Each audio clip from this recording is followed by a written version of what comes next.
Hey, did an interview this morning with Tashawn from Sri Lanka. We had some internet connectivity problems, so I basically took my cell phone, I held it up to the microphone. So pretty much zero video on this one, all audio, but this was an awesome discussion. Pay attention. So where are you from? I'm from Sri Lanka. But you're studying in home country. Minnesota. I'm right now. I'm an undergrad student at St. Cloud State University in Minnesota. But my home country is Sri Lanka. And you're studying computer science? Yep. And so Sri Lanka, computer science a big deal over there? Yes it is. It's a big deal in Sri Lanka, yeah. Cool. And so your original question to me at computersciencesurgeons@gmail.com was, I'm just going to read it straight up.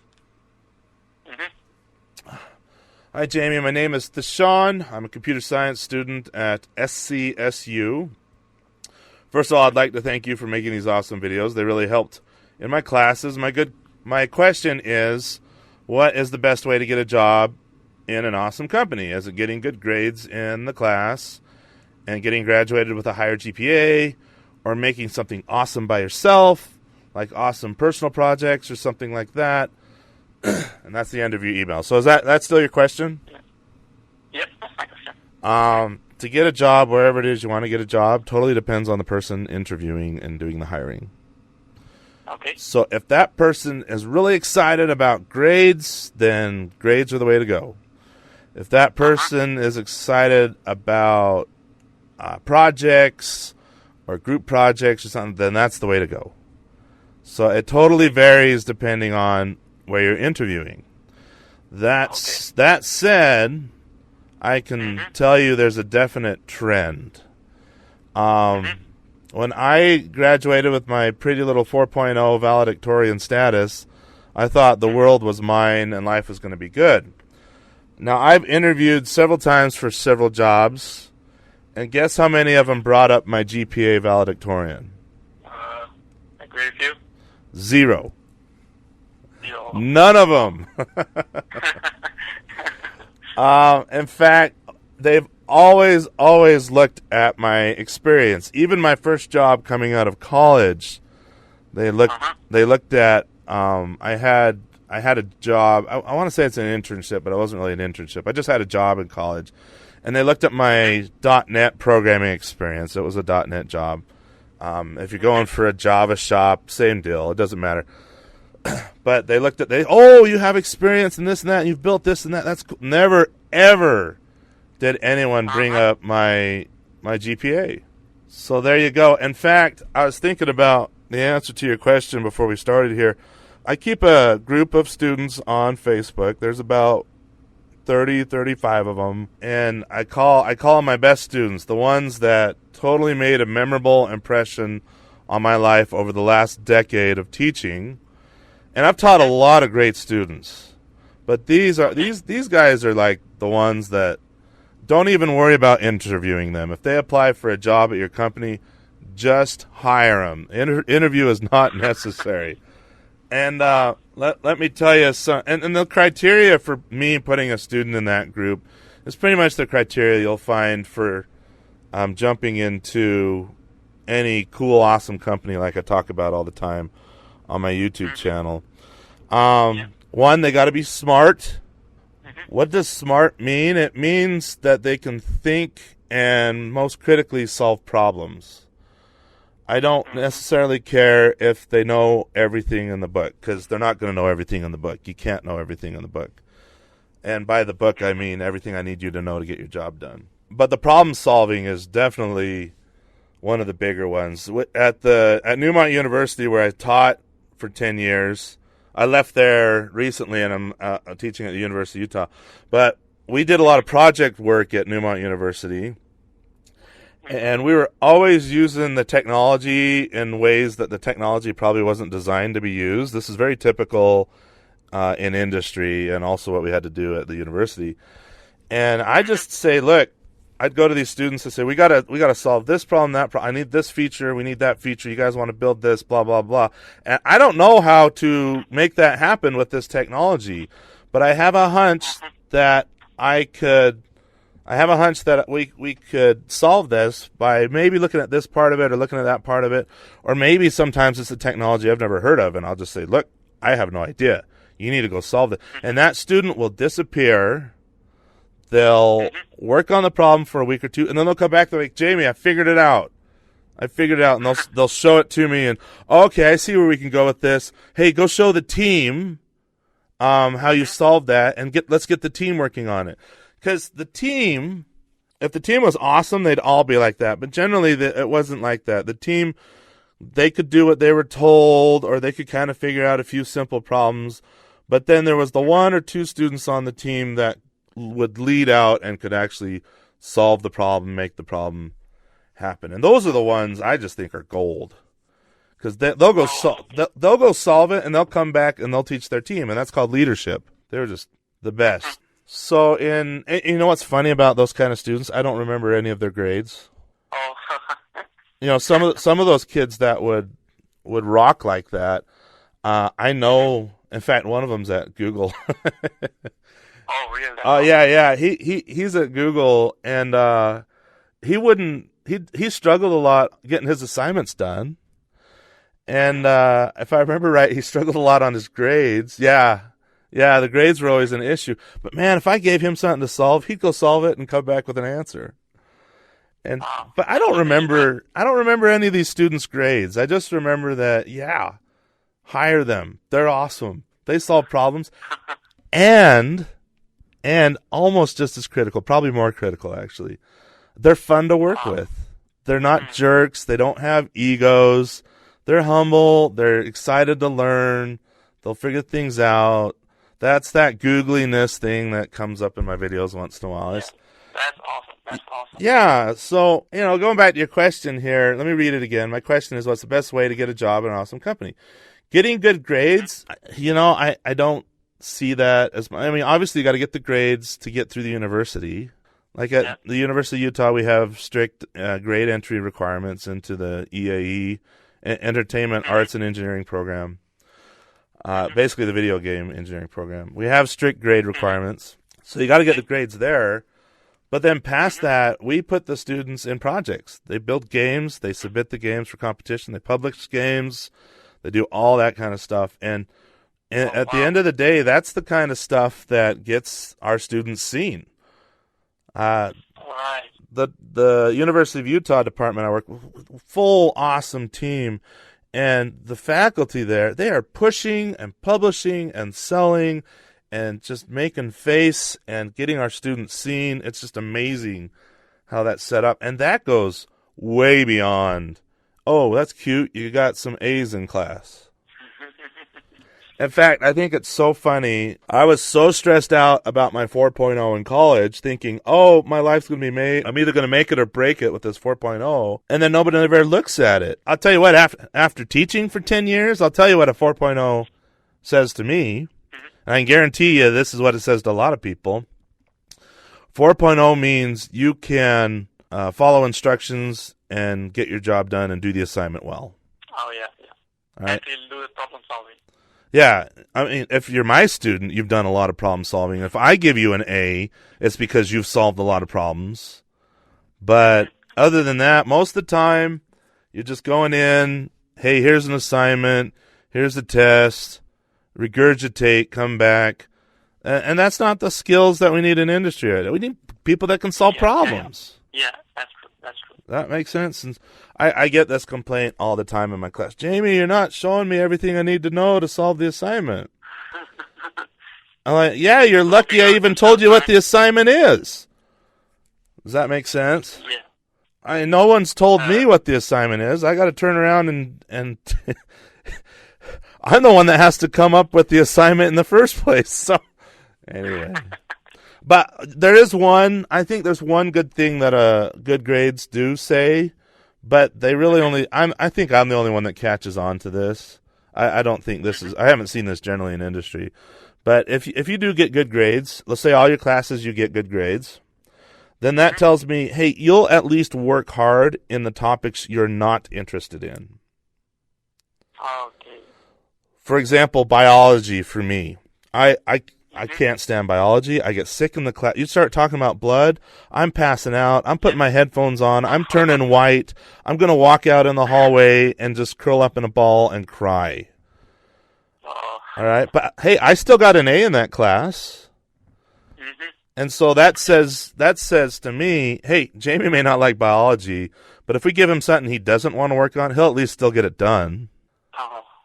That makes sense? That's something that says the grade. What? That's something that comes from the good grades, right? That's the idea that comes from the good grades. Yeah, but other than that, I rarely see... I mean, do you walk into your doctor's office and say, I want to see your GPA before you start helping me out?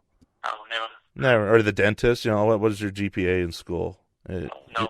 Never. Oh, that's nice you got your degree hanging on the wall. Thank you. Right? Yeah. Now, I still throw my valedictorian 4.0 on my resume just because I think it's cool and I can, but I've never seen it make it. It's really cool, actually. Yeah, it was hard. It took a lot of hard work and tears and sweat and crying, but no one ever brings it up, so whatever. Anyway, what other is that good for your question? You got other questions? Yeah, that answers my questions. The reason I'm asking this question is at the beginning of this semester, I started working on a project. Actually, thanks to you for making those awesome tutorials on OpenGL. I started working on this project. Actually, I really like working on the project rather than going to the class. I get really addicted. I get really addicted. Got addicted to the project, and I. Yes. That's what we're looking for. Is it okay to focus on the project rather than focusing on class? Okay, so let me summarize that for those who had a hard time understanding off the speakerphone. But basically, you just asked me, is it okay to focus on the project and not on class? So your grades, do they diminish as you're working on the project? No, actually, my grades are also 4.2 for the last semester, but I might lose my GPA a bit down this semester because I was focusing on my project a lot more than class. Yeah. So I'm never, ever going to tell you to say, hey, I don't want to pay attention to class. Let's focus on your project and get addicted to your project. I think that's awesome that you get addicted to the project. You're constantly thinking about the project even though you don't need to. When you don't need to be thinking about it, you're thinking, awesome, love it. But I wouldn't let your grades suffer because of that, for sure, because, hey, the teacher's trying to teach you something via the class material and learn from it. Now, I will say, I've taught, I don't know how many students, 1,000, maybe a few thousands, I don't know. I've had some dropouts, and I can think of 2 dropouts specifically out of those thousands, just 2. Well, one's at Microsoft and one's at another company, not as cool as Microsoft, but they're both kicking smart students, way smarter than I am. Okay, and they end up filling out. But and just like that other student I brought up earlier, the Googler, that when you're not paying attention to class, you're not getting if it gets so bad that you're failing the class, well, all of a sudden there's a problem. Now, you didn't say you're going to fail, but if you still have the 4.0, I still have the 4.0. Yeah, I wouldn't ditch the class. Yeah, get addicted to what you're doing, but show the world that you can still do things that you don't want to do. Oh, that sounds good. That makes sense? Yeah, that makes sense, yeah. And then you also brought up the point that, I'm a 3D modeler. I'm an artist. Yeah. Can I be a technical artist? Basically, that's what you're going to end up doing. Yeah. You got your art skills, but then you fell in love with C++. It sounds like you're probably a programmer stuck in an artist's body, or maybe you thought you were an artist, but you're actually a programmer. I'm gathering that. But I do want to say this. Go ahead. Yeah, that's a good description, yeah. I want to say this. Anybody that tells you that you can't do something, just that makes me want to punch him in the face. Now, I'm not telling you to punch him in the face, but that's my first reaction. When anybody ever tells Jamie that Jamie can't do whatever, I just want to punch him in the face. because I know I can do whatever it is they're saying that I can't do. But it may be a matter of time. Like if somebody came up to me and said, Jamie, there's no way you could be a ballerina. Well, okay, I have zero desire to do that. And if you saw my body shape right now, I don't have the body. But you better believe if I wanted to be, in 10 years, I'd be one of the best ballerinas. Or is there a male version for ballerina? I don't know. But I'd be the best in that field that I could be. That makes sense? Yeah. So that makes sense. If I wanted to be. So if you feel like, oh, you're an artist and you really want to be a programmer, or you want to be a technical artist, cha-ching. Take the time, the focus, the addiction, the energy. You make that happen. And don't let anybody tell you you can't do that. That's a bunch of bull. That's just them saying, I can't do it, so I don't want you to do it. Exactly. Does that make sense? Yeah, that makes sense. You never, ever let anyone tell you can't do whatever it is. You know, I've had so many people do that for me. And that's part of the reason I am where I am, because people kept telling me I couldn't do it. I'm like, yeah, I can do it. It's all work ethic. Those shader students I taught last semester, they were actually artists, and I was teaching them the shader material in the graphics program, which is a lot of programming, right? And I asked them, they're artists. I said, so what does it take to be a good artist? And they said the same thing I'd tell you in computers. Oh, a ton of work, a ton of time, a ton of practice, well, you know what? That's true for computers. That's true for anything.